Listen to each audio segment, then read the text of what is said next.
Brilliant. I'm live. So welcome to the group Divine Feminine CEOs, for those of you who are new. And this is a health and wellness special. I'm delighted to have a guest today, Hannah Levin, who's an Ayurvedic health counsellor and registered yoga teacher. Hannah has actually been helping me with my health and wellness lately, and I was just delighted to bring her on in the group. So without further ado, let me bring Hannah on to join everybody. Hello, how are you? I'm doing well. How are you? I'm very good, thank you. Feeling much better than I was. So, and no small part to your help lately. So, thank you very much for that. You're welcome. So, I really wanted to get you in to talk about health, and I think my microphones are feeding back to me somehow. Let me just turn that off. To talk about health and wellness, because to be, successful in life and business, our health is really one of the core building blocks of that, isn't it? Because if we're not well, how do we function? So can I ask, is that one of the things that drew you into helping women in the way that you do to, fulfill their potential? Absolutely. Yeah. I mean, health is the foundation. If you don't have your health, then you can't really do anything else. Right? Like, you can have lots of money, you can have lots of clout, you can be famous, but if you don't feel good, if you don't sleep well and digest well and think clearly, like these basic functions, then life isn't very fun, where we struggle a lot. And so my mission in my business is to alleviate unnecessary suffering. There's some suffering in the world we can't avoid. It's just part of living. But there's a lot of unnecessary suffering because we just don't know how to take care of ourselves. We've lost the relationship with our own bodies to read them and to know what's going on. And also the seasonal wisdom, and I know you talk about this quite a bit too, is aligning, and like the live you did yesterday about the summer solstice, recognizing the energy of the summer solstice. That's very different than like October 25th or some random other day, right? It's the longest day of the year. And so yeah, I practice Ayurveda, which is really about living in alignment with nature. I think that's the key actually to women's wealth and health in many respects, health and wealth in many respects. It's to realize that we don't live this sort of linear life that men do. Men is all about moving energy. It's about action. But for women, it's a very different experience in our lives. Running these much more cycles, of maiden, mother, the crone. Admittedly, of course, men go through different phases of life as well. But particularly when we're in the world of work, it's designed that you enter, you work all your life, and you exit. And women's lives don't sit within that parameters because we have young children, and then our children grow up. We can often find ourselves caring for elderly relatives. So our lives go in much more of these waves. And as our health does, my own experience recently, like being hit by the menopause was like, I would describe it like being hit by a truck. It was really, really difficult, and it broadsided me. I wasn't quite expecting it. I had been congratulating myself on getting off lightly, and then obviously it was drawn to my attention that I wasn't. So, and I think there's a lack of kind of innate knowledge in women's support groups that we don't have the sort of women's knowledge about our own health. We don't have the culture of the crone helping us through. We live in very nuclear families. We don't have a collection of people around us.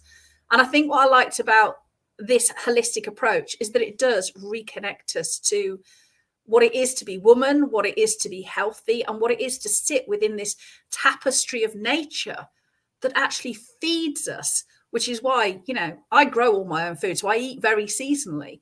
And I think, as you say, working with the tides of energy is extremely important. So how is that done through the systems that you operate then? How do you guide people into working with the seasons in terms of health and wellness? Yeah. Well, let me do just a little intro to Ayurveda for folks that don't know what that is. It might just be a foreign word at the moment. So Ayurveda Yeah. So Ayurveda originated in India over 5,000 years ago. So what I like to point out is that things that don't work don't stick around. We see that in the tech industry all the time. Like things are developed and it's like, ooh, this is going to be the next hot thing. But unless it's useful, it doesn't, like useful and purposeful and helps people, it doesn't stick around. So for a healing system to be around for over 5,000 years, there must be something to it, right? So even as a white woman living in America in 2021, it's useful even in the modern day. So the word Ayurveda tells us what it is. Ayur means life and Veda means knowledge or wisdom. So Ayurveda is the wisdom of life or the knowledge of life. And it's kind of like the secret of, people are like, what's the secret of life? It gives us, I think of it as like an owner's manual that none of us ever got. Like when you buy a car, you get an owner's manual. And if some light goes off on your dashboard, you can look it up and it says, oh, this is what it means. And this is what you need to do. Well, we don't have that with our bodies, right? And so we need to understand ourselves and each other in some way. And we struggle. And especially in our modern day when we don't know how to live in rhythm with nature. So we're eating the same things year round. We're keeping the same schedules year round. We're expecting ourselves to have the same energy year round, or even at every point during the day, that we don't know about the rhythms that we are inherently a part of. So we end up feeling like we're swimming upstream constantly. And this is really depleting for women specifically because we're trying to do families and careers and, look great and whatever, all the things are all the time. So we really have to come back to what in Ayurveda. So it's a 5-element system, and those elements are space, air, fire, water, and earth. And everything is based on those 5 elements. And we look at things in terms of what's called dosha or energies. And each dosha is made up of 2 elements. So the doshas are vata, pitta, and kapha. And vata is made up of air and space. Pitta is made up of fire and water. And kapha is made up of earth and water. And each of us have vata, pitta, and kapha in our unique constitutions in different amounts. And once you know more about your constitution, then you know more about what your needs are and how to eat and live in a more easeful way. Also, the doshas govern seasons. So now we're in summer season right now, and that season is governed by fire and water. So pitta energy. So those elements are going to be stronger in our environment, and they're going to act on all of us. Now, if we are more pitta predominant in our constitutions, summer is going to be way more aggravating for us. If we already have a lot of fire and water in us naturally, summertime is going to kind of like poke and prod at like, here's some more heat, here's some more moisture, like see what you do with this, right? And it's more aggravating. Whereas if you're more vata or kapha, summertime can feel really good because both vata and kapha tend to be cool in nature. And so the warmth can feel really good of summertime. So I'll leave it there for right now. You can ask more questions. No, well, I think that sums it up perfectly. I say I'd kind of personally, I used to use the Ayurvedic system much more than I did when I was younger. And it was almost like by intuition, I find myself following it. And then personally, not that I want to harp on about myself, but personally through life's knocks and blocks being pushed down this, you've got to work, you've got to, you're a mother, I kind of lost thread with that. And it's been interesting in the last fortnight, really, since speaking to you, really tapping back into that and doing lots of muscle testing around my food and what to do. And there was so much that it was like, oh, I need to stop doing that and I need to stop doing that. And it actually wasn't a restrictive process. I felt much more liberated by it. I felt lighter and freer. And I felt, oh, yeah, no, I don't need to eat that. Now, why did I want to eat that? And it's really made me look at all the other stuff that was kind of pushing me into being something that I wasn't. Mm-hmm. And I think that's an incredibly liberating process. So if someone was to come to you that was having difficulty with summer, then, for instance, you know, what would you, what's kind of a thing that you would say, how could you counteract it? Obviously you can't treat anybody in 2 seconds, and we wouldn't want you to do that, but kind of like, what kind of things, how can they tell when they're conflicted and that it is this energy and not something else? How can they kind of differentiate between what we would consider to be already stress and actually that then in alignment with the femininity and the energies that they body? Yeah, that's a really great question. So this time of year can feel very masculine, like you were saying, like there's the fire element is really strong. And so there's a push and a drive, and we can literally burn out. Yeah. You know, like we can get too hot in our minds or even in our bodies too. So in general, you know, if you're having a pitta imbalance, you'll experience it as some sort of heat imbalance in your system. So whether that's physical heat in your actual body, you just feel hot and you can't cool off, or there's like rashes on the skin, you might have acid reflux, your bowel movements might be a little looser, you might experience more heat in your emotional realm, more anger, jealousy, easier to frustrate, more hot-headed. You might have trouble sleeping because you're hot. You might have hot flashes that are more prevalent during the summertime. So any of those things can indicate a pitta imbalance. In general, in the summertime, we want to eat seasonally, as you mentioned. So we want to eat what is growing in our environment where we live, and not focus so much on other foods. So in the summertime, we're focusing on three tastes. So from the Ayurvedic perspective, there's 6 tastes, and there's 3 that increase each dosha and 3 that pacify each dosha. So in the summertime, the tastes that elevate or increase the heat are sour, salty, and spicy. So these are tastes you want to avoid or cut back on during the summertime. And I will also say, additionally, alcohol and caffeine. Those are both very heating to your system. And so spicy foods, really salty foods, and sour foods are going to increase heat. So we want to focus on the foods that are sweet, bitter, and astringent. And astringent is like drying. It's like if you have an unripe persimmon or you eat some Swiss chard, it might make your teeth feel like a little chalky. That's astringent. And legumes are astringent as well. So in the summertime, what's growing are things that are sweet. So like the juicy fruits of summer. So berries, cherries, peaches, plums, things like that. Juicy, sweet fruits. All the summer fruits that we love. Yes. Right, right. So this isn't the time of year to be eating, you know, other fruits. Fruits can carry through, like the middle of summer isn't like apple and pear season. That's more towards the end of season when we're going into Vata season in the fall. The autumn season, isn't it? Yeah. Right.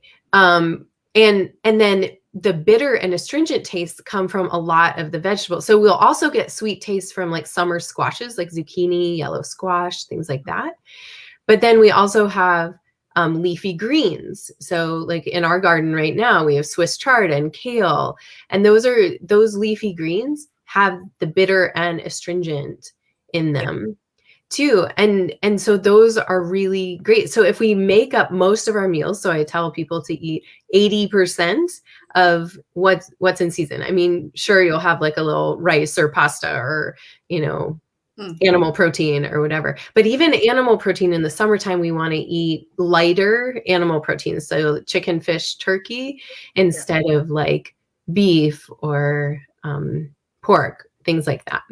Yeah, because those animals actually are more dense than us in muscle mass as well, aren't they? And I always kind of think, how can your body actually digest something that's denser than you are? You know, it kind of like, it's really difficult, isn't it? I think it's easier when you do, I presume you grow your own vegetables like I do. I think it's much easier to eat seasonally when you can actually see it growing. Like when my rhubarb came up earlier in the year, I was like, oh, hallelujah, lovely pink rhubarb. You know, and I had I enjoyed every mouthful of it. But I think it's very hard to follow can be hard to follow the system when we have to buy like I said, our food from the supermarkets, where everything is perpetually in season. And I think this tapping into, and particularly using the kinesiology muscle testing about what we can and can't eat, is an incredibly useful system if we're not sure, because like you say, you can get foods all year round, and I personally instinctually normally go off foods when they're not in season. I just stop. I stop fancying them. Yeah. And I think that's a useful thing. But I always think it's really interesting as well, listening to how you talk, is so much of this is actually implicit in our language, isn't it? Yes. About, hot food and, that person's really wet, when they're got far too much water in their system. And sort of like, I think intrinsically this knowledge is there, but it's been wrongly labeled as sort of like old wives' tales and things like that. But I always say, just because it's an old wives' tale doesn't mean it isn't true.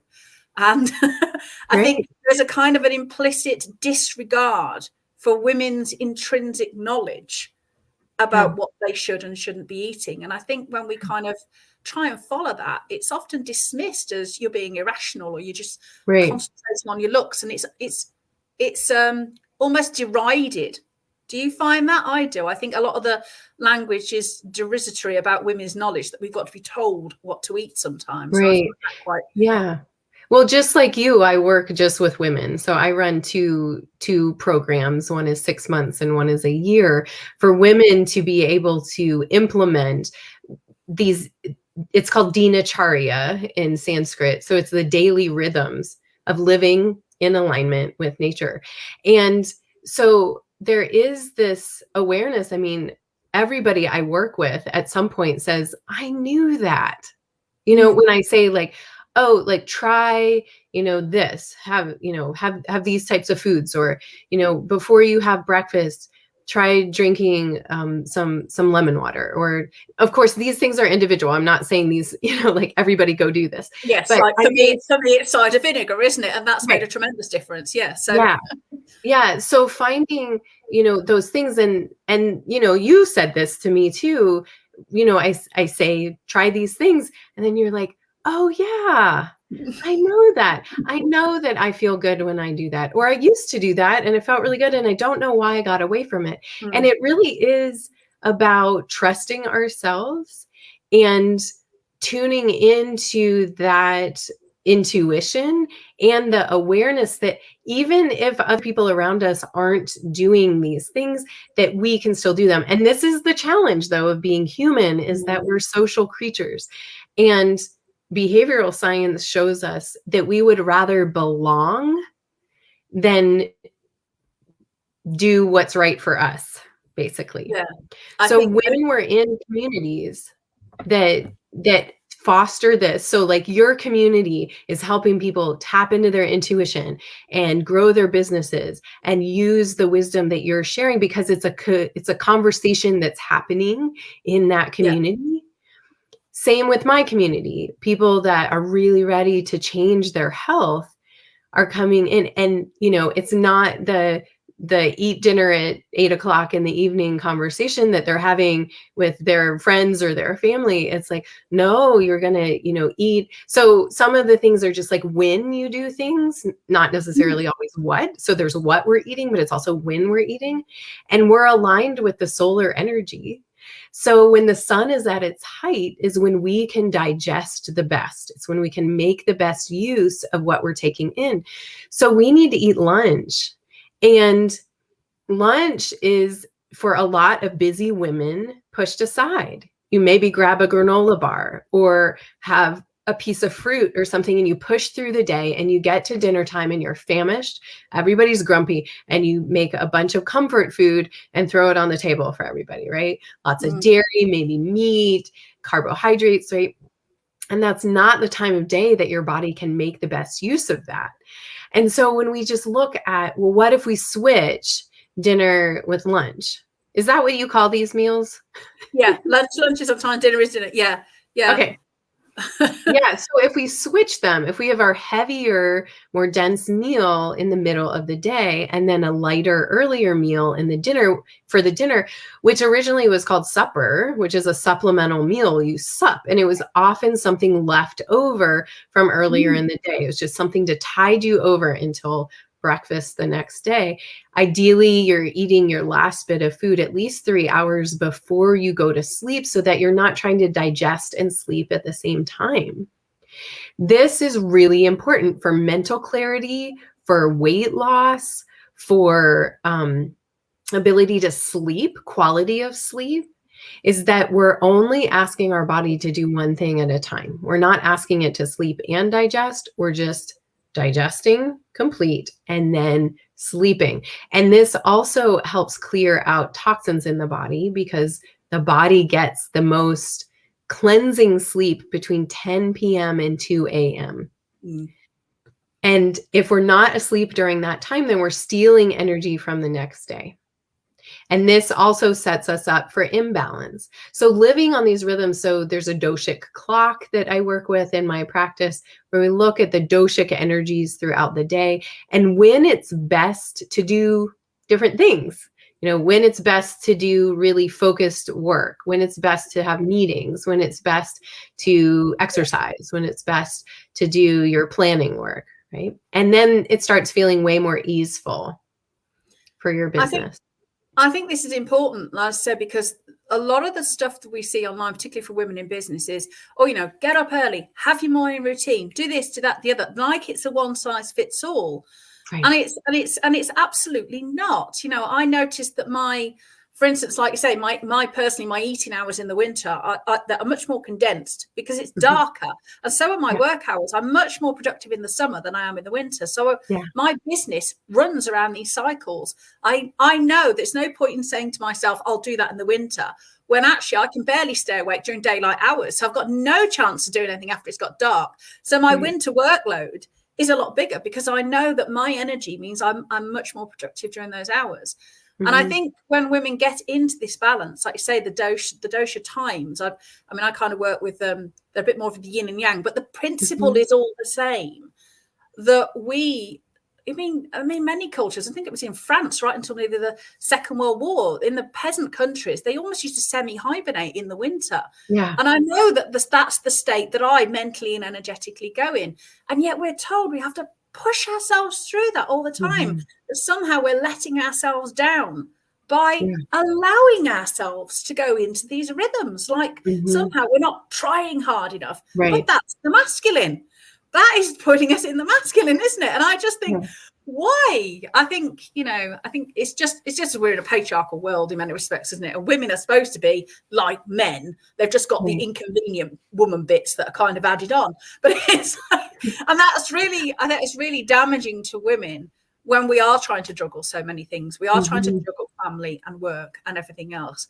And I think any little thing that we can do to put ourselves back into our feminine rhythms can only benefit us, benefit our work, our societies, our communities, and then the planet as a whole, because we won't be able to step into what they're paying you to do. So how can people contact you if they want to come and see what you do, they want to learn more, they're thinking, whoa, this is for me? How can they reach out and contact you? Yeah, well, like you, I have a free Facebook group where I teach yoga Monday through Friday. And then I also do Ayurveda teachings in there. And I do a seasonal Ayurveda Super Habit Challenge. So you can learn a lot there. And that is called Heartfelt Yoga and Ayurveda. So that's on Facebook. And my business is called Heartfelt Wellbeing. So heartfeltwellbeing.com is my website. And you can find all the things there if you're not a Facebook person. So yeah, check out what I do. I run 2 programs, as I mentioned. One is called Evolve, and it's 6 months. And then I have a really deep dive year-long program that also includes one-on-ones with me. That's called the Vitality Circle. And both of those are just for women. And it's amazing to see the transformation that happens there, body, mind, and spirit. And it's my joy. So. I can see it is. Yeah, I think it's so nice to see somebody doing what fills their soul, isn't it? And I think that's when our business becomes when it's part of us in that way. So yeah, and I can highly recommend Hannah. So if anybody wants to, or message me if you can't find her, and I will pass your details on. So yeah, it really is important for women to step into these cycles, and as I say, not push ourselves down this sort of linear route of not pretending we don't have hormonal cycles and moods and the sun and the moon and everything else that life is embedded in these cycles, isn't it? And getting on board is really cool. I also really like to help people understand what their superpowers are. Like each dosha has innate superpowers. So and in alignment with business too, it can help you figure out where to put your energy or what aspects of your business are really aligned with your innate gifts, and then what parts you can pass off to other people. Yeah, which is always useful. What parts can I outsource because I'm rubbish? Yeah. That's really interesting. I think that's fascinating. I think that in itself, I'd love you to come back and talk about that a bit more, maybe at another time if you get that. Let's do it. Like to. Yeah, so that would be great. Yeah, I think that's great. The dosha in business that has fascinated me for quite some time, actually. So, yeah. Well, thank you very much for joining us. And anybody who's watched this live, I forgot to say, put your comments up. But if you're watching it on replay, great. And we will, thanks for watching on replay. So thank you very much for joining us all. And we will see you all again soon. Take care. Bye. Thank you.